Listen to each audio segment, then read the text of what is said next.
Okay, so I want you to picture a scene. It's 1982. We're in Ostend, a coastal town in Hmm. Belgium. It's gray, it's windy, and it feels about a million miles away from, the Sunset Strip or the grit of Detroit. Right. And inside this small, unassuming apartment, there's a man. He's sitting alone. He's 43, wearing a heavy robe, and he's just staring out at the North Sea. And he's singing into a microphone, but there's no band there, no funk brothers, no string section, nothing. No backup singers. Just this small beige plastic box sitting on a table, spitting out a dry, ticking sort of mechanical rhythm. That man is Marvin Gaye, the Prince of Soul, the voice that defined a generation. And he's sitting there in exile, basically, trying to piece together a life that had completely fallen apart. He's working on the tracks for what would become Midnight Love. Exactly. Hmm. But looking at the source material we have today, this isn't just a standard making of story about a comeback album. Not at all. Today we're doing a deep dive into a column called Marvin Gaye, Between Love and Pain. And honestly, reading through it, it feels less like a biography and, I don't know, more like a Greek tragedy. Or a ghost story. It Yeah. really does. Yeah. The core tension this source points out is just fascinating. It suggests Marvin Gaye wasn't just a singer. The author calls him a human hymn. Hmm. He was this vessel for arguably the most beautiful healing music of the 20th century, yet his own life was this constant, violent war between salvation and destruction. And that's really our mission for this deep dive. We need to move past the wedding playlist version of Marvin Gaye. It is, yeah. Right, or Ain't No Mountain High Enough. Hmm. We need to understand the man the text describes as living the most beautiful and painful blues in American music history. We're going to look at his fight for artistic control, his relationship with technology, and the demons that followed him from D.C. all the way to Belgium and back again. To really get that lonely room in Belgium, though, and why he ended up there with just a drum machine for a band, the source makes it really clear we have to go back Back to the beginning. to the source of the trauma. We have to go back to Washington, D.C., 1939. Right, Marvin Pence Gaye Jr., born April 2nd. And the first thing that just jumps out from the research is the name. He was a junior. He carried his father's name. And in this story, that name is a remarkably heavy burden. The source paints this picture of a house completely divided. On one hand, you've got his mother, Alberta, The nurturer. the provider, the nurturer, yeah, working domestic jobs, keeping the lights on, just holding the family together. But then you have the father, Marvin Gaye Sr. The king like almighty. That's the phrase the source uses. And it was a phrase Marvin himself used, right? It was. Marvin Sr. was a preacher in a very strict Pentecostal sect, the House of God. But inside the home, his behavior was, well, contradictory is a very mild way of putting it. It sounds absolutely terrifying. Yeah. The source calls it a reign of terror. It wasn't just strict discipline, which, wasn't uncommon for the time. No. It was arbitrary violence. Beatings were just normalized. And what strikes me is the confusion that must have created for a child. Oh, absolutely. You have a father demanding absolute holiness from the pulpit, but ruling his own house with fear and brutality. And that duality is so crucial to understanding Marvin's art later on. The source points out that Marvin's first taste of music was in the church. He's learning piano by ear, he's learning drums, singing in the choir. So the one thing that gives him joy music is completely tied up with the world of the man who gives him so much pain. It's that classic psychological trap. He's always seeking approval from the one person who will never, ever give it. Right. The text mentions that Marvin felt he could never do anything right in his father's eyes. No matter how sweetly he sang, it was never enough to stop the violence at home. Which leads to his first real escape attempt. I think a lot of people just assume he went straight from the church choir to the stage. I did for a long time. But the source notes that in the mid-50s, Marvin actually joined the U.S. Air Force. I always forget this part of his story. It feels so out of character. The sensual crooner in military fatigues, marching in line. Well, it didn't last long. He was discharged for lack of discipline. What's that? He refused to follow orders. And when you look at the psychology the source presents, it makes perfect sense. He spent his entire childhood under the thumb of a tyrant. The last thing he wanted was another drill sergeant telling him what to do. He was already rejecting authority. So he trades one hierarchy for another. He pivots to doo-wop the Marquis, the Moonglows, and eventually the road leads to Detroit. To Motown. And this is where the second major conflict of his life really roots. We tend to think of Marvin Gaye and Motown as this perfect marriage. Yeah, the golden era. But the source material suggests it was a battleground from day one. Because of the image, right. Exactly. I read in the notes here that Marvin didn't even want to be an R&B singer. No, he didn't. He saw himself as a grown-up crooner. He wanted to be the Black Frank Sinatra. Nat King Cole. Exactly. Yeah. He wanted to sit on a stool in a tuxedo, smoke a cigarette, and sing jazz standards. He wanted class respectability, maybe the kind of respectability he never got at home. But Berry Gordy and Motown, they didn't sell crooners. No, they sold hits. They sold a very specific sound. The Motown machine was a factory. I mean, truly. You had writers like Holland Dozier Holland. You had the Funk Brothers in the studio, the Snake Pit. And the singers were, in the beginning, kind of interchangeable parts. And they needed upbeat pop soul for teenagers, not jazz standards. And Marvin, despite all his resistance, was just incredibly frustratingly good at it. The source lists the whole run. Stubborn kind of fellow, hitchhike, can I get a witness? And then, of course, the monster hit from '68, I Heard It Through the Grapevine. Which, ironically, he had to fight for, right? Motown didn't even want to release it at first. They shelved it. They thought it was too dark, too long, too anguished.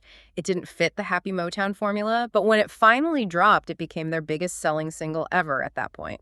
That song, Grapevine, it's spooky.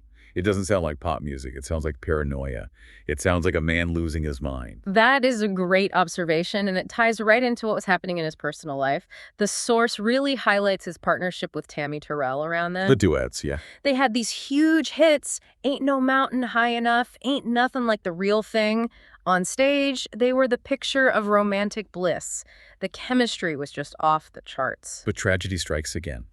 The source details that horrible moment in 1967 when Tanny collapses into Marvin's arms on stage during a show. And it turned out to be brain cancer. She dies 3 years later. Wow. And the source argues this was the psychological breaking point for the Motown Marvin.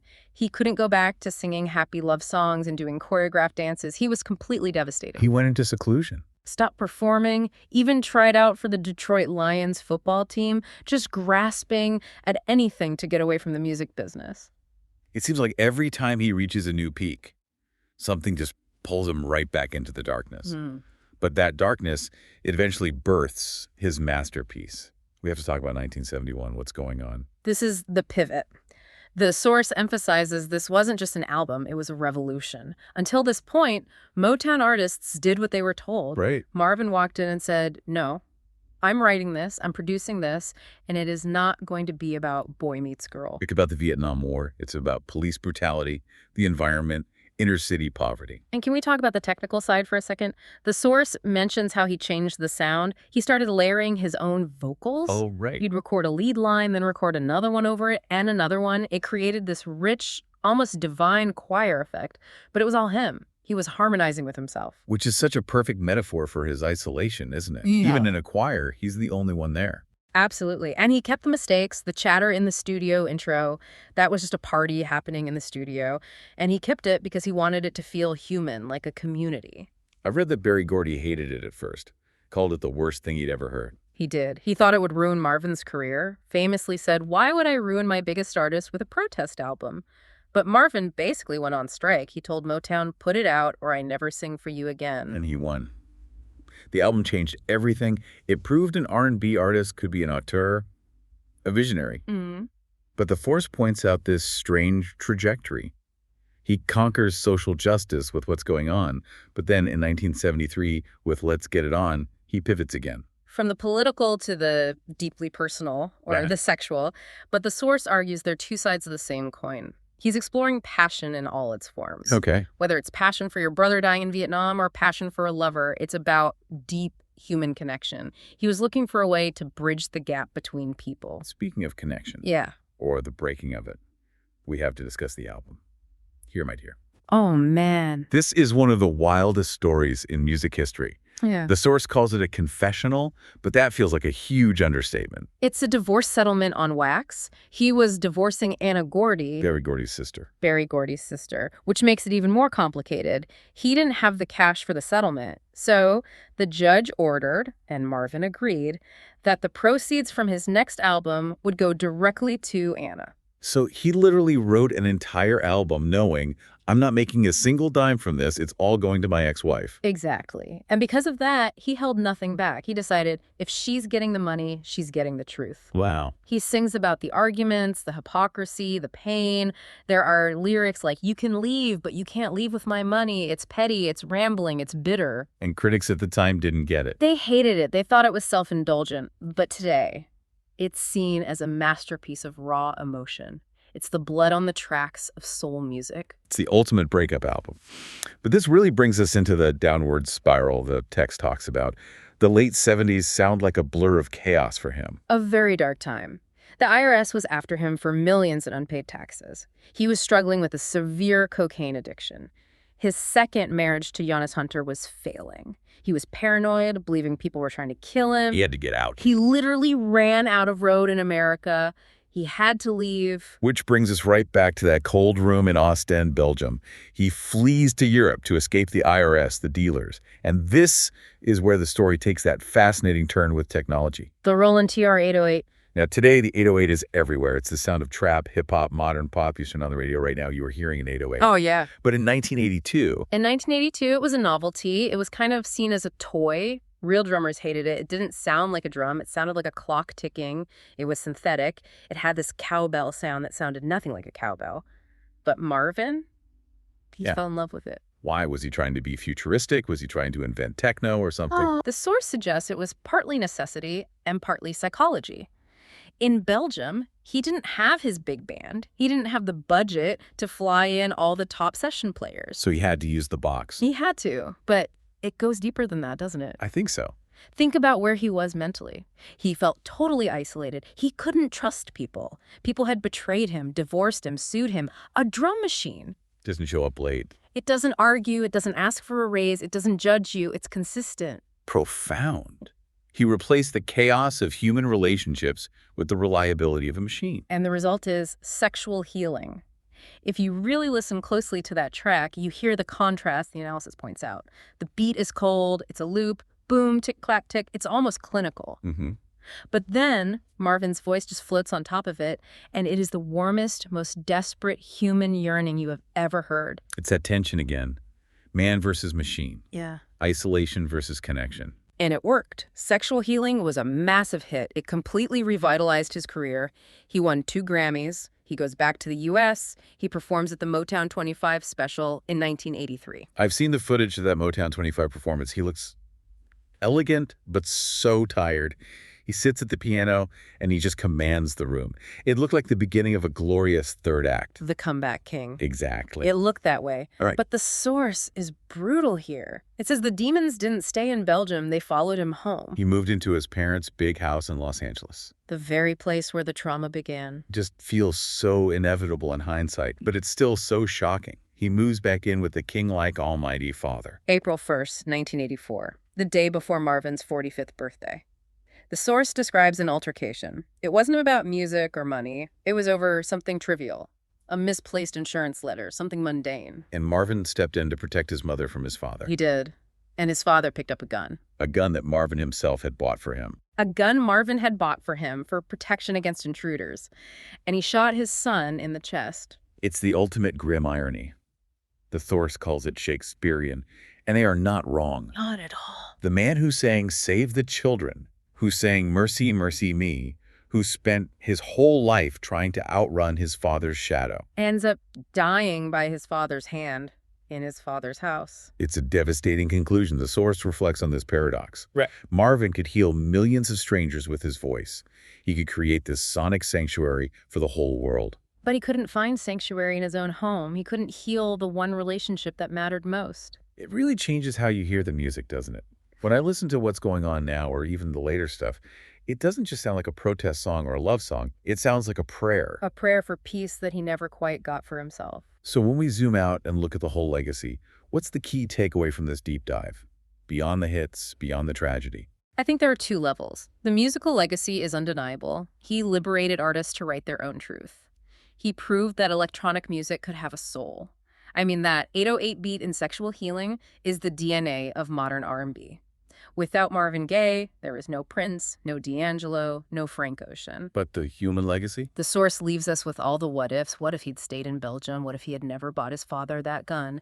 But more importantly, it leaves us with a quote that's attributed to Marvin himself. If you cannot find peace within yourself, you will never find it anywhere else. That hits hard, especially considering where he ended up. It suggests that all those hit records, that was him searching. He was throwing out these lifelines, hoping one would pull him to shore. He was giving us the healing he couldn't quite find for himself. A reminder that great art often comes at a terrible price. Marvin Gaye gave us the human hymn, but he lived the blues to do it. A tragic story, but a triumphant sound. And maybe that's why we're still listening, 40 years later. We can hear the struggle in the beauty. Well, that is certainly something to sit with the next time Grapevine comes on the radio. A massive thank you to the source material for this heavy but necessary perspective. It really unpacks the man behind the microphone. Absolutely. It's been a fascinating journey. And thank you for listening to this deep dive. We'll see you next time.